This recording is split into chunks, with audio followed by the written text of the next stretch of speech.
নমস্কার সবাইকে। আমার প্রথম অডিও ভিজুয়াল ভিডিওতে পাওয়া আপনাদের অনেক সাপোর্ট আমাকে নেক্সট ভিডিওটা বানাতে আরও উৎসাহিত করেছে, তাই অনেক অনেক ধন্যবাদ। আজ 15ই জানুয়ারি বুধবার সকাল সকাল মামার গাড়িতে চেপে বেরিয়ে পড়লাম লং ড্রাইভে। কোথায় বলছি, আজ চলেছি মথুরাপুর মকর সংক্রান্তি মেলায়, যেটা আমাদের শহর থেকে দূরত্ব প্রায় 70 কিলোমিটার। এই মেলাটা আমার কাছে খুব ইন্টারেস্টিং লেগেছে।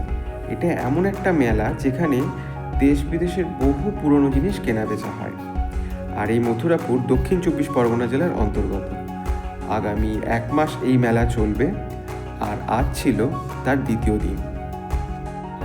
হ্যাঁ, বাবা ড্রাইভ করে নিয়ে যাচ্ছে, সামনে মামা আর পিছনে আমি।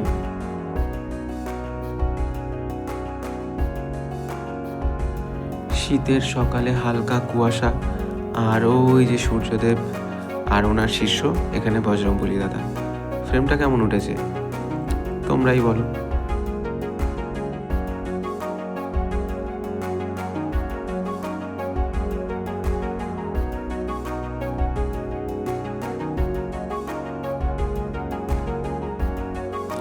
আর এদিকে পিছনে বসে আমি নানা রকম ভিজুয়াল সাইট সিন দেখছি আর নানা রকম কল্পনা মনের মধ্যে বুনছি।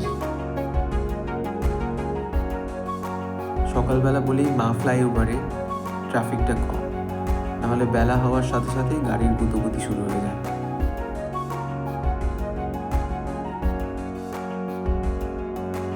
এরপর সোনারপুর দক্ষিণ বারাসাত ক্রস করে আমাদের একটু ব্রেকফাস্টের জন্য দাঁড়াতে হয়। ব্রেকফাস্টে ছিল পাউরুটি আর ঘুগনি। গাড়িতে আমাদের গন্তব্যে পৌঁছতে সময় লেগেছে 2 ঘন্টা। আর এই সেই মথুরাপুর। গাড়ি দূরে একটা মাঠে পার্ক করে আমাদের অনেকটা হেঁটে ওই মেলায় ঢুকতে হয়। আর এই যে বাঁশের সাঁকো পেরিয়ে যাচ্ছি, এই মাঠে যেমন একটা মেলা, আমার পিছন দিকেই আর একটা মাঠ আছে যেখানেও একই মেলা বসেছে, জাস্ট দুদিকে। এখানে বহু পুরনো জিনিস কেনা বেচা হয় বিশাল জায়গা জুড়ে। আমি সব কিছু ক্যামেরা হয়তো তুলে ধরতে পারিনি, কিন্তু এমন কিছু কিছু জিনিস আমার চোখে পড়েছে যেগুলো সত্যি এখনকার সময় আর পাওয়া যায় না। কেউ সেগুলোকে বাড়িতে সাজানোর জন্য নিতে পারে। এই যেমন এখন দেখতে পাচ্ছ নানা রকম ছবি আঁকা,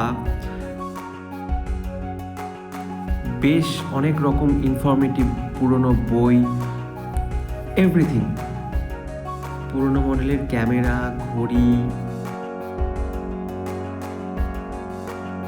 ও হ্যাঁ, পুরনো বাইক, ওই যে বিএমডব্লিউর বাইক, কি পাবে না, সব পাবে, এভরিথিং।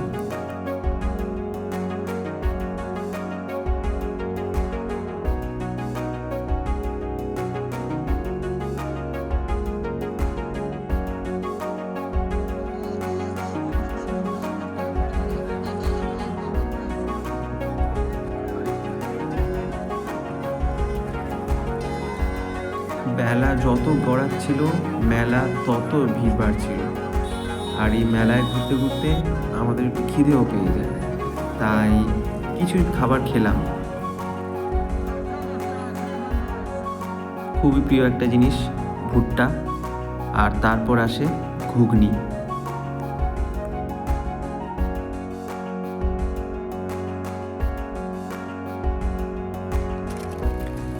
মেলায় আমার এই বইটা খুব পছন্দ হলো, একটা অমূল্য বই, সাথে একটা ইতিহাসের বই।